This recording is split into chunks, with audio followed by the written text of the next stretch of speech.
Hello friends, आप सभी का एक बार फिर से स्वागत करते हैं हमारे चैनल ज्योति फन व्लॉग पर। तो आप सब देख रहे हैं दर्द से मोहब्बत भाग 93।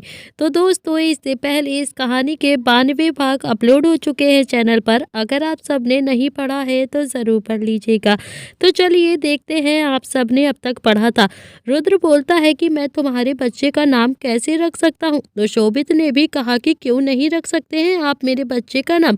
शिखा को ब्लड दे सकते हैं, इस सिचुएशन में मुझे भी संभाल सकते हैं। जिया को मेरी बीवी का ऑपरेशन करने के लिए भी मना सकते हैं। तो फिर आप मेरे बच्चे का नाम क्यों नहीं रख सकते हैं। प्लीज रुद्र प्रताप सिंह, अगर आप मेरे बच्चे का नाम रखेंगे ना तो मुझे बहुत ज्यादा खुशी होगी। तो चलिए देखते हैं अब इस कहानी में आगे क्या होने वाला है। तो रुद्र ने भी अब कभी ऐसी सिचुएशन को हैंडल नहीं किया था। उसने तो अपने बेटे का नाम भी नहीं सोचा था। उसके बेटे का नाम भी नील, शुभ और निहाल ने मिलकर ही डिसाइड किया था। रुद्र काफी ज्यादा कंफ्यूज था। फिर भी रुद्र अभी शोभित का दिल दुखाना नहीं चाहता था, इसीलिए उसने शोभित के बेटे का अच्छा सा एक नाम रख दिया था। नाम सुनकर अब शोभित के चेहरे पर भी हल्की सी मुस्कुराहट आ गई थी, क्योंकि नाम सच में बहुत ही ज्यादा प्यारा था। शोभित ने भी रुद्र को देखते हुए कहा कि थैंक यू मिस्टर प्रताप। अब जब भी मैं अपने बेटे का नाम बुलाऊंगा ना तो मुझे याद आ जाएगा कि ये दिन मैंने आपकी वजह से ही देखा है, आपने ही मेरे बेटे का नाम रखा है। तो रुद्र ने भी मुस्कुरा कर कहा कि प्लीज शोभित, ऐसी बातें करके अपना एटीट्यूड कम मत करो प्लीज, मुझे अच्छा नहीं लगेगा। तुम पर ना एटीट्यूड ही सूट करता है। तो रुद्र ने भी फिर से शोभित के हाथों को पकड़कर कहा कि अब मैं चलता हूँ, मेरी किट्टू की भी डिलीवरी होने वाली है, मुझे उसके पास जाना होगा। तो शोभित ने भी कहा कि हाँ हाँ चलिए मिस्टर प्रताप, मैं भी आपके साथ में चलता हूँ। अभी दोनों ही कॉरिडोर में आ गए थे, तभी वहां पर एक नर्स आती है। तो शोभित ने भी नर्स से देखते हुए पूछा कि शिखा कैसी है अब। तो नर्स ने कहा कि आपकी वाइफ अभी भी बेहोश है, थोड़ी देर में उन्हें होश आ जाएगा, आप उनसे मिल पाएंगे। तो शोभित ने भी तब तक रुद्र के पास खड़ा रहना ठीक समझा और फिर कॉरिडोर में चक्कर लगाता रहा। दोनों ही अभी किट्टू की डिलीवरी का वेट कर रहे थे और दोनों को कहीं ना कहीं थोड़ी टेंशन भी थी। तभी एक नर्स आती है और फिर उसने रुद्र की तरफ देखकर थोड़ा सा उदास भरे चेहरे से कहा कि मिस्टर रुद्राक्ष प्रताप सिंह, आपका बेबी मरा हुआ पैदा हुआ है, हम आपके बेबी को बचा नहीं पाए। ये सुनते ही अभी रुद्र जहां पर खड़ा था वहीं पर झटके से बैठ गया। तो रुद्र को अभी अपने कानों पर यकीन नहीं हुआ था कि उस नर्स ने अभी क्या कहा, और उससे बात करने की हालत भी नहीं थी। तो शोभित ने भी रुद्र को संभाला और फिर नर्स को देखकर थोड़ा सा गुस्से से कहा कि ये क्या कह रही हैं आप, उनकी वाइफ तो बिल्कुल ठीक थी ना, तो ऐसा कैसे हो सकता है, उनका बेबी मरा हुआ कैसे पैदा हो सकता है, आप डॉक्टर जिया को बुलाइए। तो वहीं अभी शोभित रुद्र को संभालने की कोशिश कर रहा था और थोड़ी देर में ही जिया भी वहां पर आ जाती है। तो जिया ने अभी नर्स को देखकर बहुत ही ज्यादा गुस्से में कहा कि क्या बकवास कर रही हो तुम, तुम्हें पता भी है तुम क्या बोल रही हो। किट्टू की डिलीवरी बिल्कुल नॉर्मल थी और फिर किट्टू जो सारे प्रिस्क्रिप्शन भी फॉलो करती थी, तो उसके बच्चे को कैसे कुछ हो सकता है, कैसे उसका बच्चा मरा हुआ पैदा हो सकता है। तो नर्स ने कहा कि मैम मुझे नहीं पता है, चाहे तो आप मेरे साथ चलकर उन्हें देख सकती हैं। जिया भी नर्स के साथ गुस्से से अंदर की तरफ चली जाती है। तो वहीं रुद्र, जो उसे तो कुछ अभी होश ही नहीं था, थोड़ी देर के लिए भी रुद्र ऐसे ही बैठा रहता है। तो शोभित ने भी जैसे तैसे कर रुद्र को संभाल कर चेयर पर बैठा दिया था। तो शोभित ने भी नील को कॉल करके हॉस्पिटल बुला लिया था और फिर पूरी प्रताप फैमिली हॉस्पिटल पहुंच गई थी। अस्पताल में भी बहुत ज्यादा हंगामा हो गया था। नील और शुभ दोनों ही अभी गुस्से से सारी नर्स की क्लास ले रहे थे। दोनों ही बहुत ज्यादा गुस्से में थे, लेकिन जो होना था अब वो हो चुका था। रुद्र का बेबी अभी रुद्र से दूर हो गया था। काफी ज्यादा हल्ला मचाने के बाद फाइनली अभी रुद्र अपनी जगह से खड़ा हुआ और अपने भाइयों को देखकर बोलता है कि बस बस शांत हो जाओ तुम दोनों, जो होना था वो हो गया है। अब इनके ऊपर चिल्लाने से कुछ भी नहीं होगा, कोई फायदा नहीं है इनके ऊपर चिल्लाने से, हमें किट्टू को लेकर अब घर चलना चाहिए। तो चारों ही भाई अभी बहुत ज्यादा उदास हो गए थे कि तभी दादी तो वहां पर रोने लगी थी, लेकिन अब कर भी क्या सकते थे। रुद्र तो बहुत ही ज्यादा दुखी मन से किट्टू के पास आया और फिर किट्टू जो कि अभी भी बेहोश ही थी, तो किट्टू को अभी भी कुछ भी होश नहीं आया था। तो रुद्र अभी किट्टू को देख रहा था और उसका मन बहुत ज्यादा रोने का कर रहा था। मन ही मन वो खुद से लड़ता हुआ बोलता है कि मैं अपने लिटिल खरगोश को कैसे संभालूंगा, कैसे बताऊंगा उसे कि हमारा बेबी अब इस दुनिया में नहीं है, मर चुका है हमारा बेबी। तो वहीं दूसरी तरफ अजीत सचदेवा जो ड्राइव कर रहा था, उसके चेहरे पर भी काफी ज्यादा टेंशन दिखाई दे रही थी। जोरों से बारिश हो रही थी और इस तूफान में अजीत सच्चा वह बहुत ही तेज ड्राइव कर रहा था। उसे काफी ज्यादा टेंशन थी। तो अजीत ने देखा तो उसके पीछे भी अभी 3-4 गाड़ियां आ रही थी जो शायद अजीत की गाड़ी को फॉलो कर रही थी, जिसकी वजह से अजीत काफी ज्यादा घबरा रहा था। अजीत अभी उन गाड़ियों से बचने के लिए बहुत ज्यादा तेज ड्राइव कर रहा था। अजीत के चेहरे पर पसीने आ चुके थे। तभी अजीत के कानों में अभी बच्चे की रोने की आवाज आती है, जो कि बहुत ही ज्यादा धीमी आवाज में रो रहा था, जिसकी वजह से अजीत और भी ज्यादा मुस्कुरा रहा था। अजीत ने अपने बराबर वाली सीट पर देखा तो उस पर अभी रुद्र का बेबी लेटा हुआ था। अजीत ने अभी रुद्र के बच्चे को देखकर कहा कि रो मत बच्चे, तुम चीते के बेटे हो, चीते के बेटे, तुम बड़े होकर चीता ही बनोगे। ऐसे रोने से काम नहीं चलेगा, तुम्हें तो रोना ही नहीं चाहिए। अभी उस तूफान की रात में अजीत की गाड़ी एकदम से बंद पड़ गई थी और फिर अजीत के चेहरे पर घबराहट आ गई थी। अजीत ने अभी फ्रंट मिरर में देखा तो वो गाड़ियां भी अजीत की गाड़ियां के पास में आ चुकी थी। अजीत ने अभी जल्दी से अपना कोट निकाला, उसमें रुद्र के बच्चे को छुपा लिया और फिर गाड़ी से उतरकर लंगड़ाता हुआ लड़खड़ाते हुए कदमों से धीरे धीरे चलने लगता है। तो अजीत अभी बहुत ज्यादा लंगड़ा रहा था क्योंकि उसके पैर में गोली लगी थी और खून बहुत ज्यादा बह चुका था, जिससे ये साफ पता चल रहा था कि अजीत अभी रुद्र के बच्चे को बचाना चाहता था। उसके बच्चे को बचाने के लिए वो अपनी भी जान को खतरे में डाल चुका था। अजीत अभी रुद्र के बेटे को अपने कोट में लपेटकर उस बरसात की रात में जैसे तैसे सड़क के किनारे चल रहा था। वो किसी भी कीमत पर उसके बेटे को बचाना चाहता था। अजीत अभी तेज तेज कदमों से चल रहा था, लेकिन फिर भी वो गाड़ियां जाकर अभी वहां पर रुक जाती हैं। उनमें से कुछ आदमी अभी उतरते हैं और फिर उसने सीधा अजीत को पॉइंट कर दिया और फिर देखते हैं 5 साल के बाद क्या होता है। वो कहानी तो अब वहां पर समाप्त हो चुकी है। 5 साल के बाद अभी प्रताप हाउस में शुभ जो गार्डन में पुशअप कर रहा था और फिर तभी 5 साल का एक लड़का वहां पर आता है और फिर शुभ की कमर पर बैठ जाता है। उसकी कमर पर बैठकर वो दोनों हाथों से मारने लगता है। वो लड़का अभी शुभ की कमर पर जोर जोर से मारकर बहुत ज्यादा खुश हो रहा था। उसके छोटे छोटे दांत देखकर अभी शुभ भी थोड़ा सा इरिटेट हो चुका था। शुभ अभी भी अपने ही पुशअप को लगा हुआ था। उसके चेहरे पर भी एक मीठी सी मुस्कुराहट आ चुकी थी। शुभ के बिल्कुल बराबर में नील भी अभी वहीं पर एक्सरसाइज कर रहा था और शुभ को घूर रहा था। तो वहीं अभी रुद्र और निहाल भी गार्डन में ही एक्सरसाइज कर रहे थे। चारों ही बैठकर अभी वहां पर एक्सरसाइज कर रहे थे। आज कोई भी जिम नहीं गया था, सब गार्डन में ही अपनी बॉडी बना रहे थे। तो शुभ अभी पुशअप कर रहा था और फिर वो बच्चा जो अभी शुभ की कमर पर ही बैठा हुआ था और तभी एक और लड़का शुभ के पास में आता है अपने नन्हे नन्हे कदमों के साथ और फिर उसके सामने बैठकर बोलता है कि पापा पापा मैं भी कमर पर बैठूंगा आपकी। इस पर अभी शुभ ने उस बच्चे को देखते हुए कहा कि संकल्प तेरा मामा बैठा हुआ है ना, तो तू फिर कहाँ पर बैठेगा, जा तुम जाकर ना बड़े पापा की कमर पर बैठ जाओ बेटा। तो संकल्प भी वहां से उठता है और फिर सीधा जाकर नील की कमर पर बैठ गया। तो नील भी अभी पुशअप ही कर रहा था। तो शुभ ने भी थोड़ा सा मजाक भरे लहजे में कहा कि रुद्र भैया मुझे ना सास ससुर जी की एक आदत बहुत ज्यादा ही अच्छी लगती है कि वो अपने धैर्य को हमारे पास छोड़ के चले जाते हैं और फिर खुद इस उम्र में रोमांस करते हैं। क्या ही करूं मैं इनका, अभी भी देखो धैर्य को यहाँ पर छोड़कर चले गए और खुद कश्मीर का राउंड मारने के लिए गए हैं और ये धैर्य भी हमारे साथ ही रहता है। इसे भी अपने मम्मी पापा नहीं चाहिए। 4 दिन से ये यहीं पर है, मगर इस लड़के ने एक दिन भी अपने मम्मी पापा से एक बार भी बात नहीं करी है। बस किट्टू भाभी और मेरी पिकाचू के आगे पीछे ही घूमता रहता है, बस अपनी बहनों के साथ ही खुश रहता है।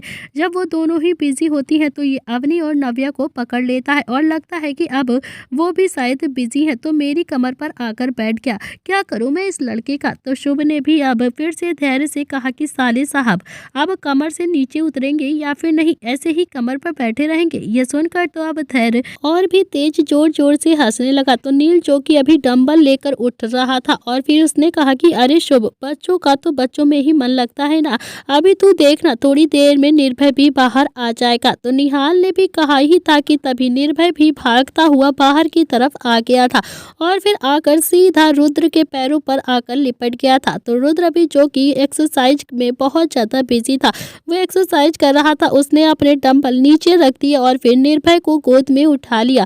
थोड़ी देर के बाद अभी नीव भी भागता हुआ गार्डन में ही आ गया था और पीछे पीछे दादी भी एक डंडा लेकर आ रही थी जो अभी नीव को डांटती हुई बाहर आ रही थी।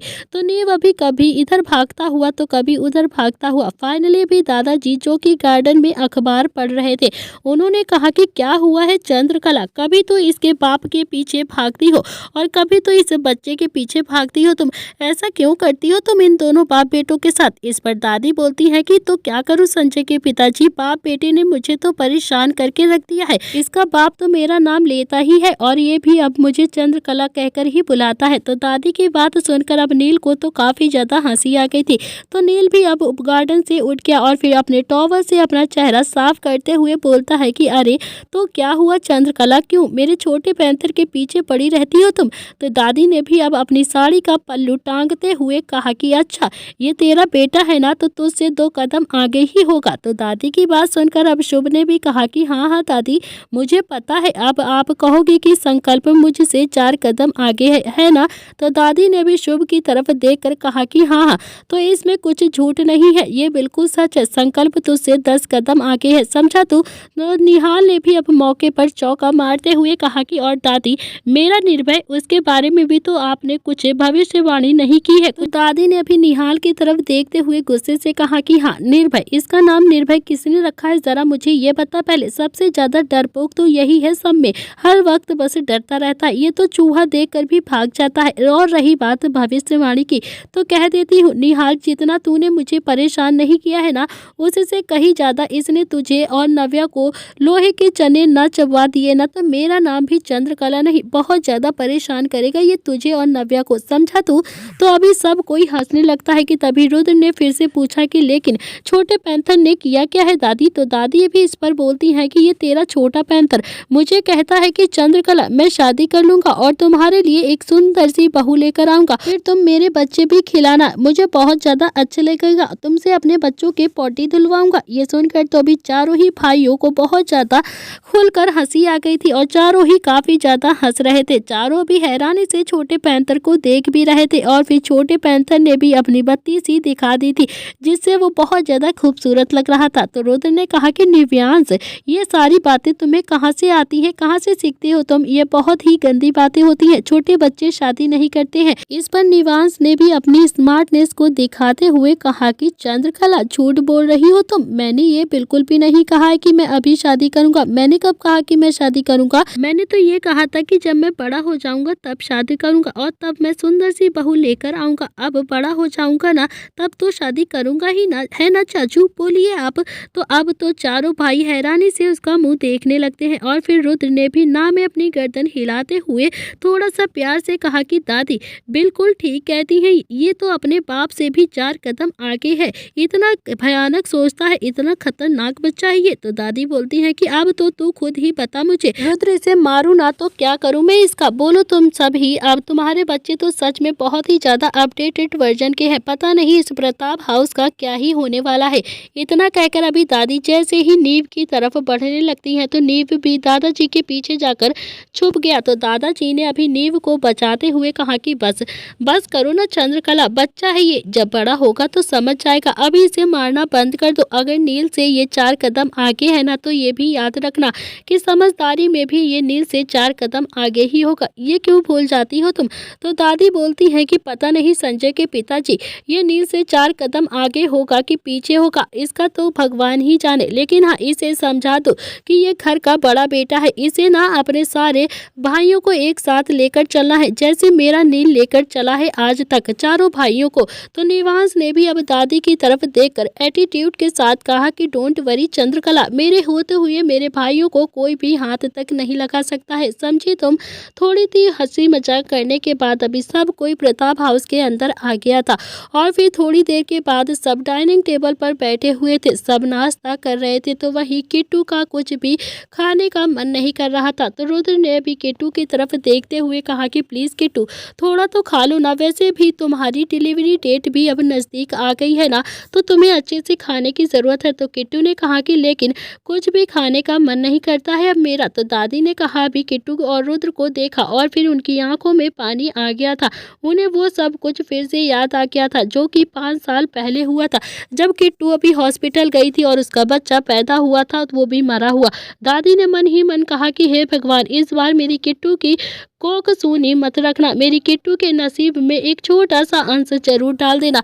बस आपसे यही प्रार्थना चाहती हूँ, मुझे और कुछ भी नहीं चाहिए। मेरी किट्टू को इस बार उदास मत करना।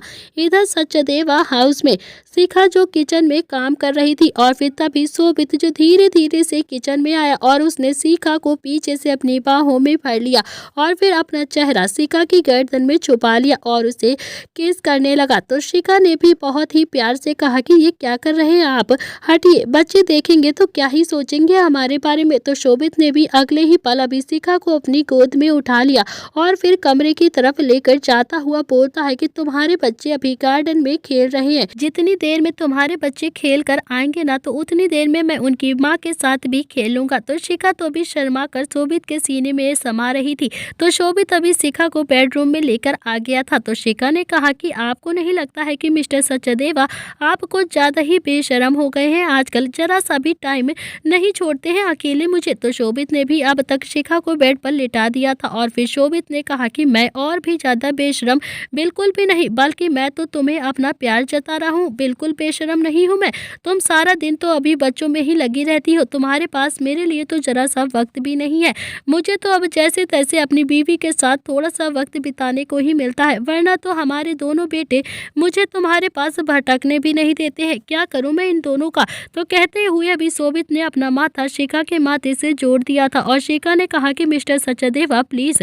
तो शोभित अभी शिखा से थोड़ा सा दूर होकर बोलता है कि पहली बात तो तुम मुझे शोभित कहा करो, समझे। तुम मिस्टर सचदेवा कहती हो ना तो ऐसा लगता है कि मैं कितना ज्यादा बुढ़ा हो गया हूँ, मुझे बिल्कुल भी अच्छा नहीं लगा, इसीलिए आगे से मुझे शोभित ही बुलाना, समझे तुम। और जरा देखो मुझे कितना ज्यादा हैंडसम हूँ मैं, अभी भी अगर बाहर चला जाऊँ ना तो 4 लड़कियां अभी भी मुझे ऑफर मार देंगी और एक तुम हो जो मेरा नाम लेने से भी शर्माती हो, मुझे अभी से ही बुढ़ा बना रही हो। तो शादी को भी लगभग 6 साल होने वाले हैं लेकिन तुमने मेरा नाम आज तक भी नहीं लिया, सच में बहुत बुरा लगता है मुझे। प्लीज शिखा तुम मेरा नाम तो ले ही सकती हो ना। तो शिखा के चेहरे पर भी एक धीरे सी मुस्कुराहट आ गई थी।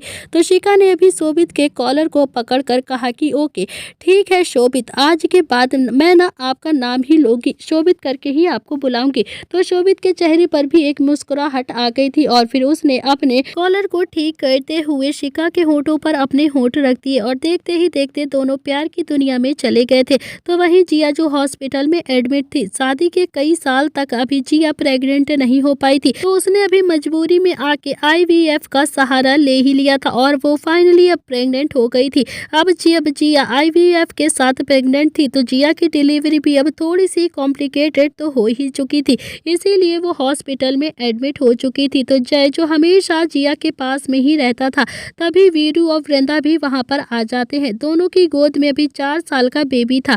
तो जिया ने भी वृंदा और वीरू के बच्चे को देखकर कहा कि दक्ष बड़ी माँ से मिलने आया है। तो दक्ष ने भी हाँ में अपनी गर्दन हिला दी और अपने छोटे छोटे दांत दिखा दिए।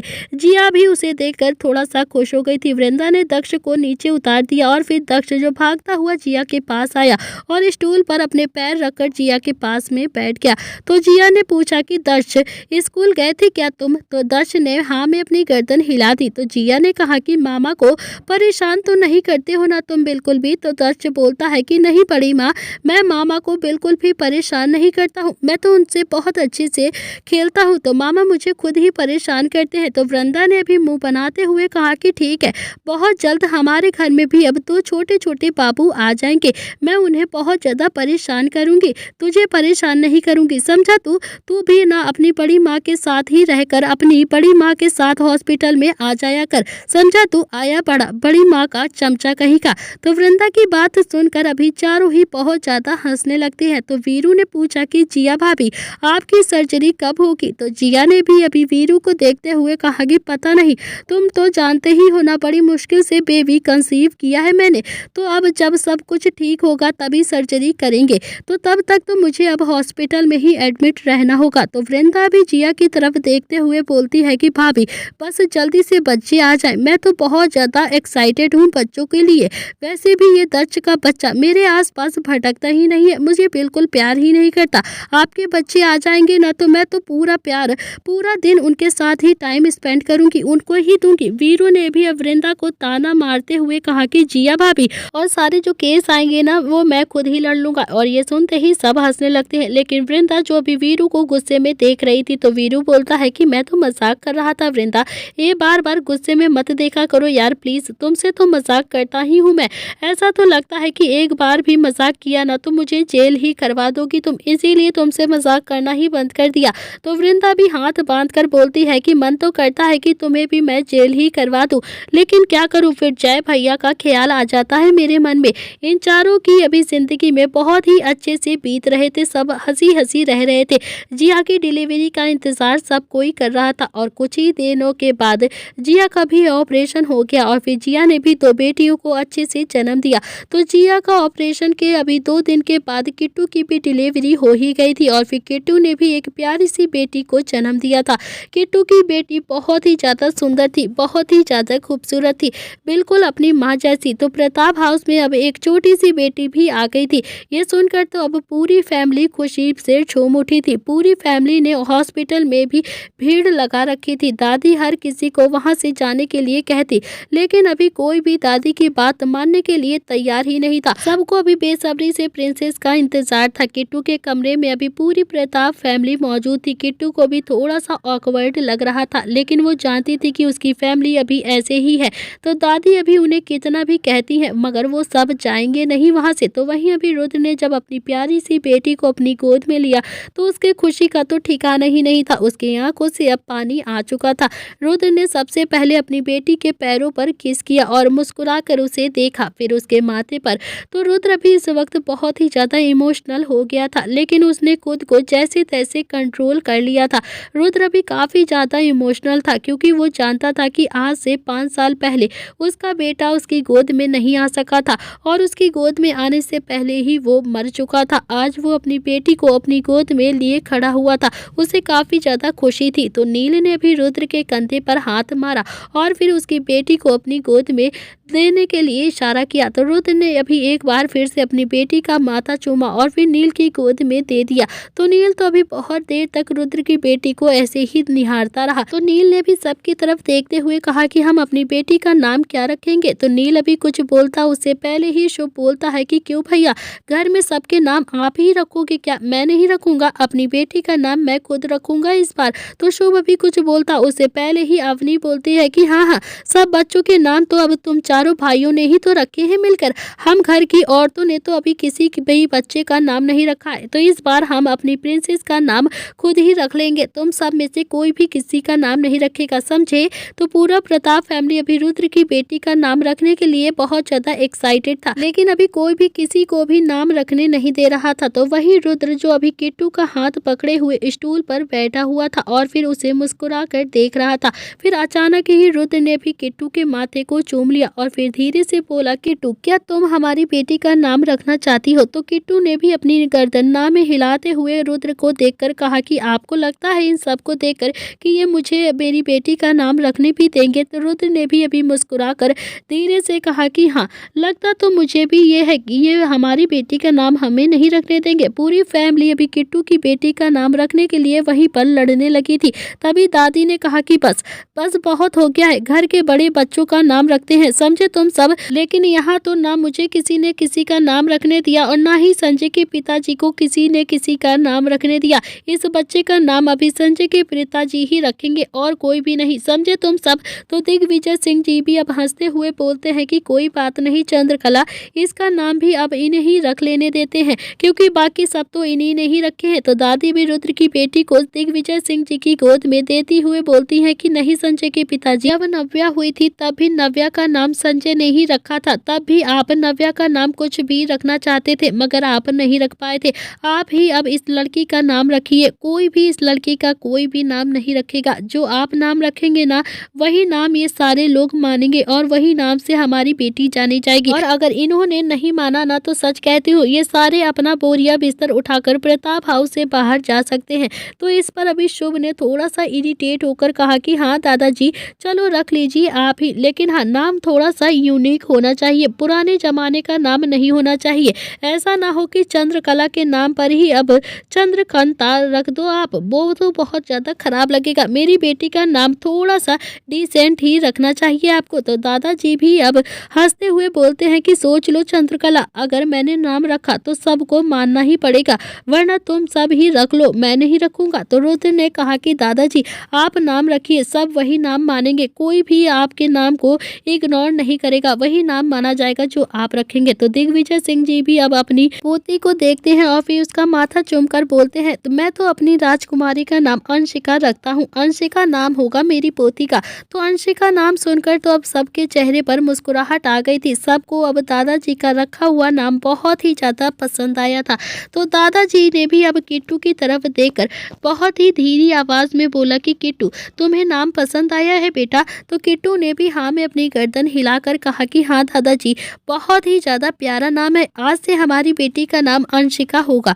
थोड़ी देर के बाद अभी नील ने कहा कि दादी मैं ना जिया से मिलकर आता हूँ। तभी अभी नीव ने कहा कि मैं भी चलूंगा पापा।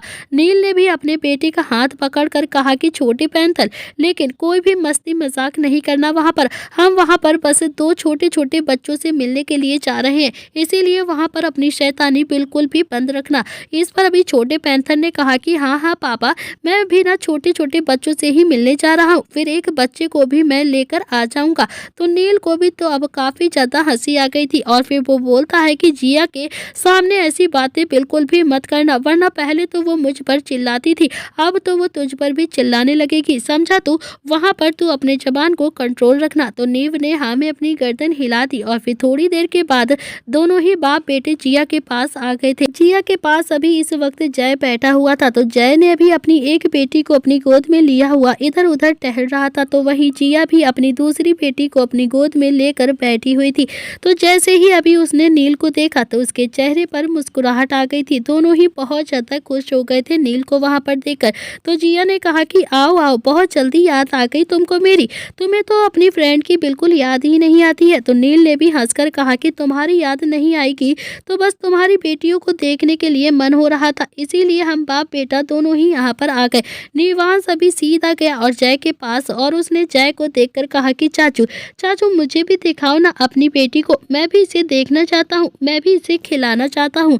तो जय ने भी थोड़ा सा झुककर अपनी बेटी को चेहरा भी निवांश को दिखा दिया। तो निवांश ने भी अपने छोटे छोटे हाथ जय की तरफ बढ़ा दिए और फिर जय भी समझ गया था कि उसे भी बेटी को अपने गोद में लेना है, इसीलिए वो अपने दोनों हाथों को बढ़ा रहा है। तो जय ने भी अब बेटी को निवांश की गोद में दे दिया था।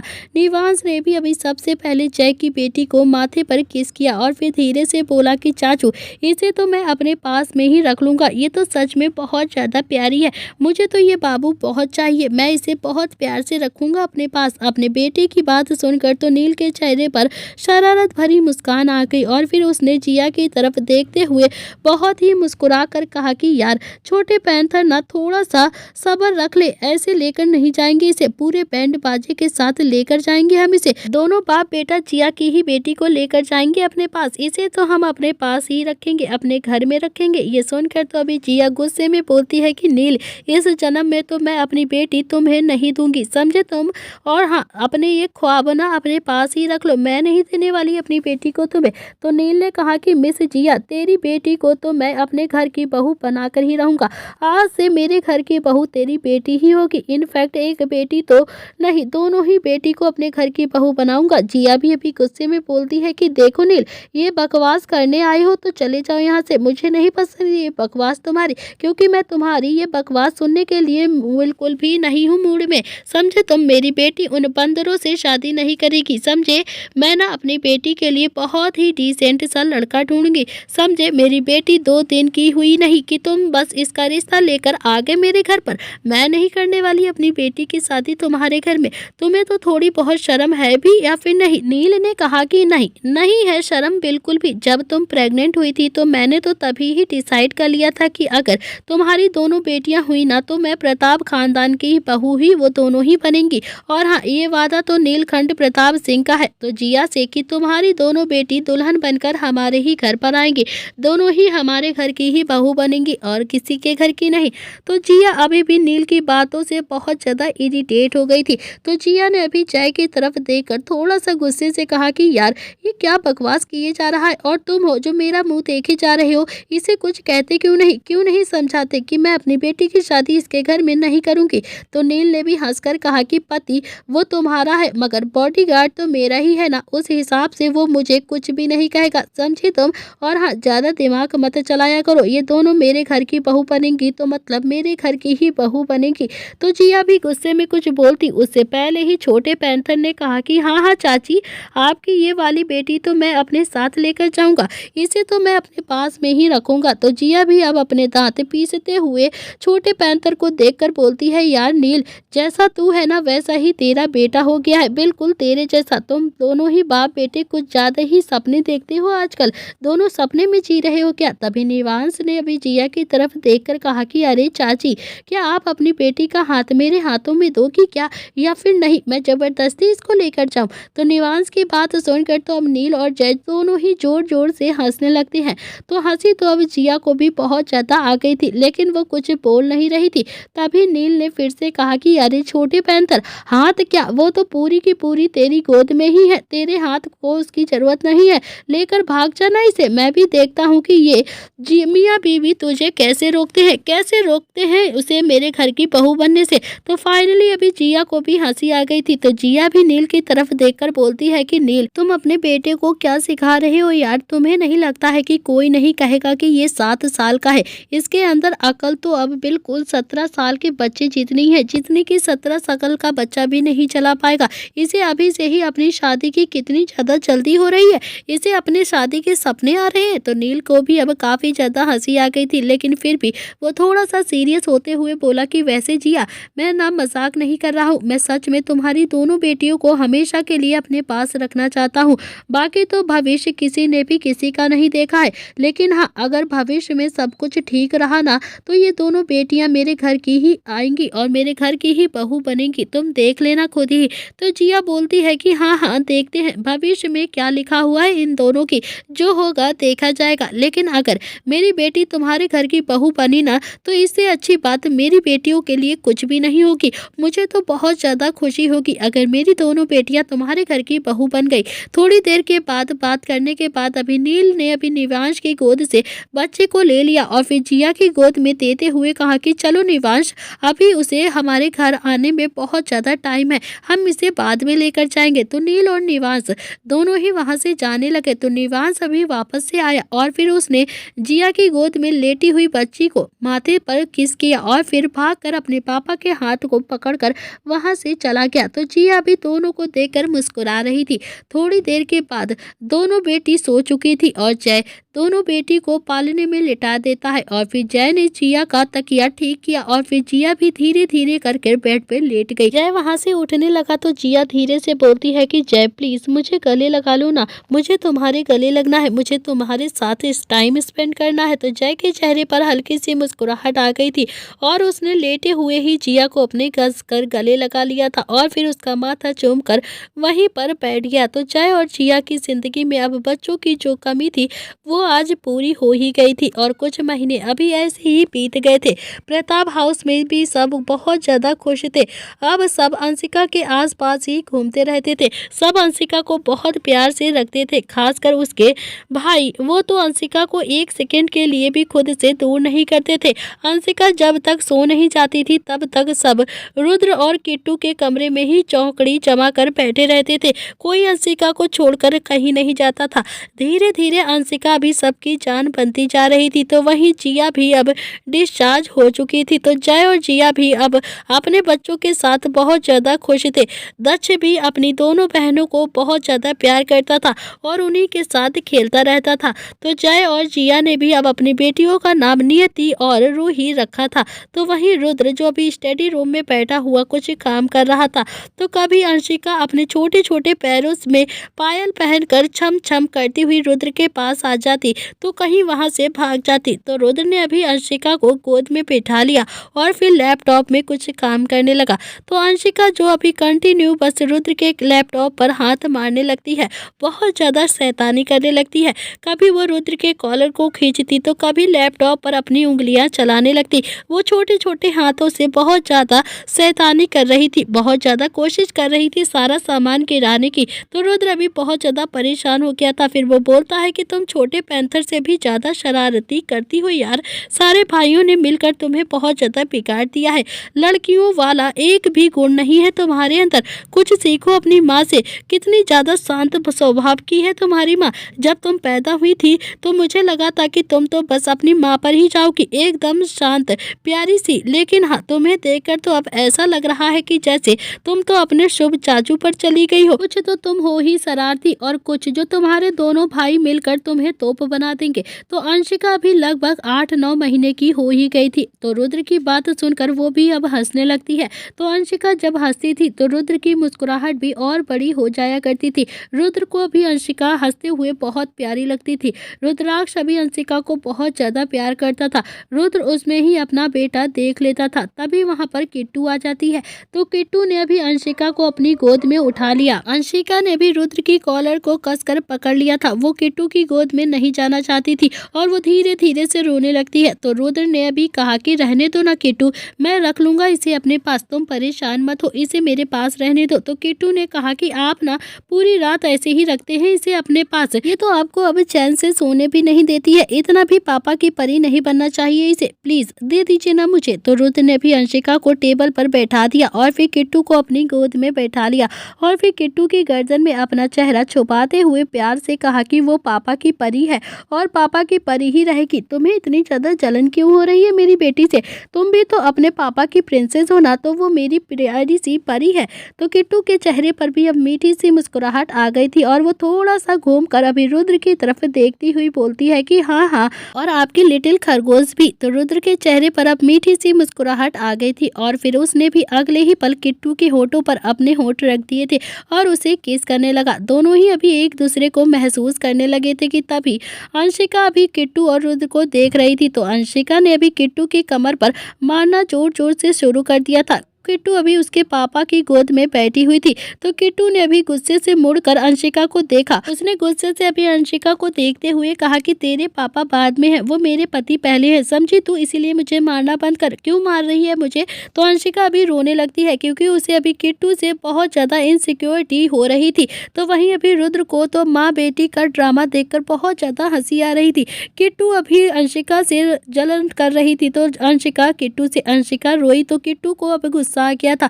उसने रुद्र पर अपनी पकड़ और भी ज्यादा मजबूत करते हुए कहा कि मैं तो तेरे पापा को नहीं छोड़ने वाली हूँ, ऐसे ही उन्हें पकड़े रहूंगी, ऐसे ही सारी जिंदगी उनकी गोद में ही बैठी रहूंगी। अब तुझे जितना जो करना है कर ले, मैं नहीं हटने वाली। ये बात सुनकर तो अंशिका अब और भी तेज रोने लगती है। तो अंशिका का रोता हुआ देखकर किट्टू के चेहरे पर फिर से मुस्कुराहट आ गई थी और फिर उसने अंशिका को गोद में उठा लिया। लेकिन अंशिका ने तो अब किट्टू के हाथों पर भी मारना शुरू कर दिया था, उसे जोर जोर से मार रही थी। जब तक रुद्र ने उसे अपनी गोद में नहीं लिया तब तक अंशिका भी किट्टू को मारती रहती है और उसे काटती रहती है। तो किट्टू ने भी रुद्र की तरफ देखते हुए कहा कि यार कितनी ज्यादा इनसिक्योरिटी फील करती है ये लड़की, हद हो गई है, अपनी माँ को भी अपने पापा के पास नहीं जाने देती है। क्या यही हमेशा अब आपके पास रहेगी? मुझे आपके पास नहीं आने देगी, मुझे आपके हाथ भी नहीं लगाने देगी क्या ये? वहीं अंशिका जो किट्टू को देखकर अभी मुंह बना रही थी और फिर रुद्र के सीने पर अपना सिर रखकर उसी जा रही थी और ऐसे जता रही थी कि जैसे रुद्र बस उसका ही पापा है और किसी का भी कुछ नहीं लगता है। अगर रुद्र को कोई भी हाथ लगाएगा तो वो उसे बहुत ज्यादा मारेगी।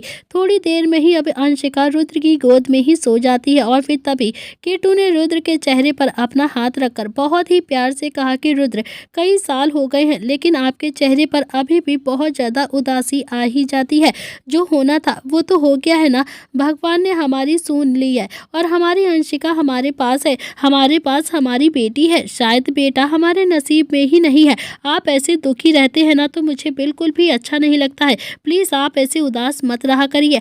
आप ये क्यों नहीं सोचते हैं कि निर्भय, संकल्प, धैर्य और छोटा पैंथर ये सब तो हमारे बेटे ही हैं ना, और हमारे साथ में ही रहते हैं। फिर भी आप दिल छोटा कर लेते हैं। क्यों आप इतना ज़्यादा उदास हो जाते हैं अपने बेटे के लिए? मैं आपको ऐसा नहीं देख सकती हूँ। प्लीज़ रुद्र, अगर आपको बेटा ही चाहिए तो हम एक और ट्राई कर सकते हैं और शायद इस बार हमें हमारा बेटा मिल जाए। तो रुद्र ने भी अंशिका की गोद में ले लिया और फिर किट्टू को सोफे पर बैठाया और फिर उसकी गोद में सिर रखकर लेट गया। तो अंशिका को अब रुद्र ने सीने से चिपका लिया था। तो रुद्र ने भी किट्टू की बातों का कोई भी जवाब नहीं दिया था और उसकी आंखों से हल्का हल्का पानी निकल रहा था। तो किट्टू ने भी रुद्र के बालों को सहलाते हुए फिर से कहा कि बताइए ना रुद्र, आप क्यों इतना ज़्यादा उदास होते हैं? क्या आपको बेटा चाहिए तो हम फिर से अपने बेटे के लिए एक ट्राई ज़रूर करेंगे। क्या सच में आप अपने बेटे को भूल नहीं पाएंगे? क्या आप अभी भी उसे याद करते हैं? तो रुद्र ने कहा कि किट्टू, मुझे काम की टेंशन रहती है इसीलिए मूड ऑफ हो जाता है,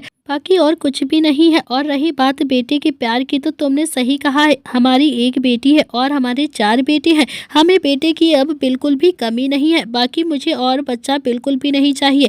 इन 5 से ही घर में रौनक है। बस मैं यही चाहता हूँ कि ये 5 हमेशा एक साथ रहें, जैसे हम चारों भाई एक साथ में रहते थे, कभी आपस में कोई लड़ाई झगड़ा ना करे। तो रुद्र ने भी अब अपनी आंखें बंद कर ली थी और फिर किट्टू जो रुद्र के बालों को सहलाती रहती है। थोड़ी देर के बाद किट्टू ने फिर से कहा कि रुद्र, आपका मूड क्यों खराब होता है? तो आप मुझे नहीं अच्छा लगता है बिल्कुल भी। रुद्र ने कहा कि ओके मेरे लिटिल खरगोश, आज के बाद बिजनेस की टेंशन बाहर छोड़कर आऊंगा। कभी भी बिजनेस की टेंशन को घर पर लेकर नहीं आऊंगा और हमेशा इस घर में जब तक रहूंगा तब तक खुश रहूंगा।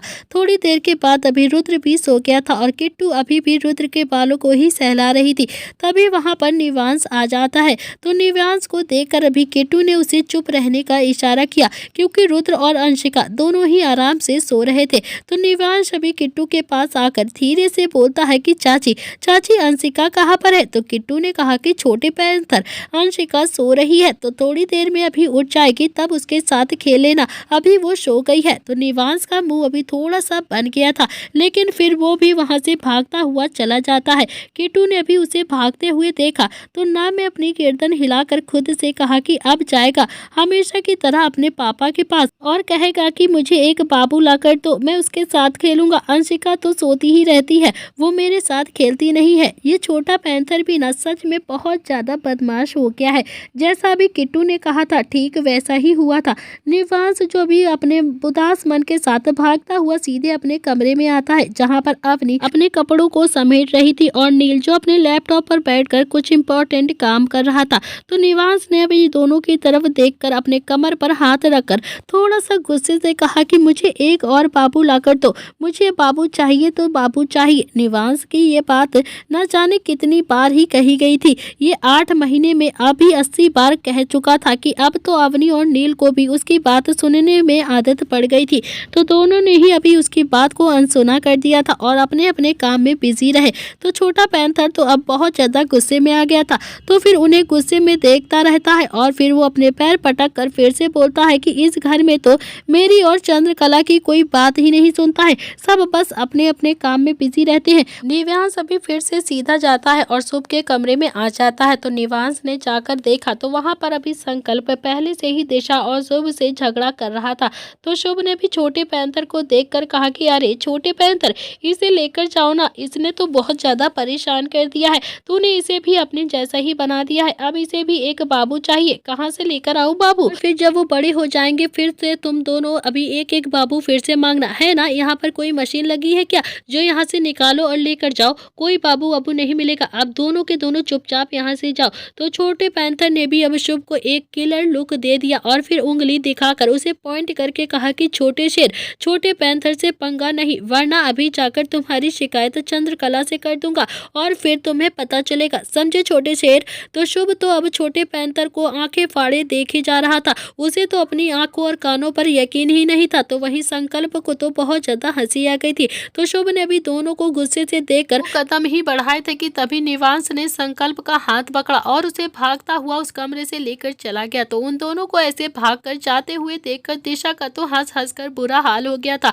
उसे तो बहुत ज्यादा हंसी आ रही थी अब शुभ पर। तो दिशा ने अभी शुभ की तरफ देखकर कहा कि तो मिस्टर छोटे शेर, आपको भी अब जवाब देने वाला कोई मिल ही गया है। अब आ गया है आपको जवाब देने वाला इस घर में। अब आप देखना, आपकी दाल इन सब के सामने नहीं गलेगी। जो बहुत ज्यादा छोटे शेर बनते घूमते थे ना, अब पता चलेगा छोटा पैंथर आपकी दाल गलने ही नहीं देगा।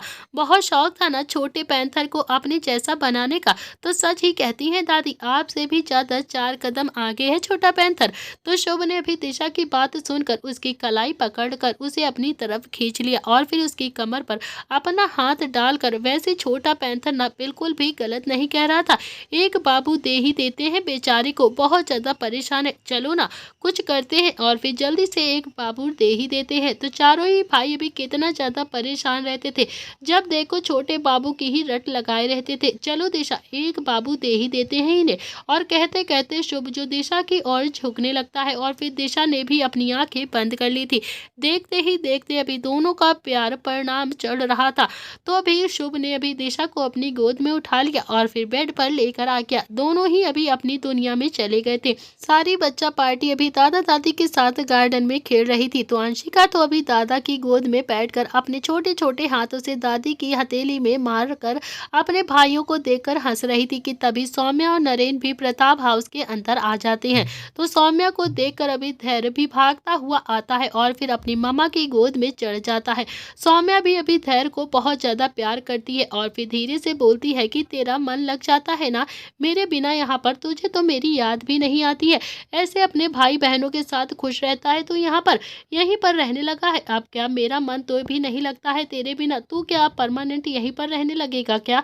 तो धैर्य ने भी कहा कि माँ, मुझे ना यहाँ पर बहुत ज्यादा अच्छा लगता है, सब मुझे बहुत ज्यादा प्यार करते हैं, किट्टू चाची भी और दिशा चाची भी। तो नरेन ने हंसते हुए कहा कि धैर्य, वो तेरी चाची नहीं है, दीदी है दीदी। लेकिन धैर्य तो अभी बच्चों के साथ उन दोनों को चाची ही बोलता था। तो धैर्य को रिश्ते की समझ ही नहीं थी। नील को भी अब सब बड़े पापा ही कहते थे, तो वहीं धैर्य भी अब नील को ही बड़े पापा कहता था। अवनी को सब बड़ी मम्मा कहते थे, तो वो भी अवनी को बड़ी मम्मा ही कहता था।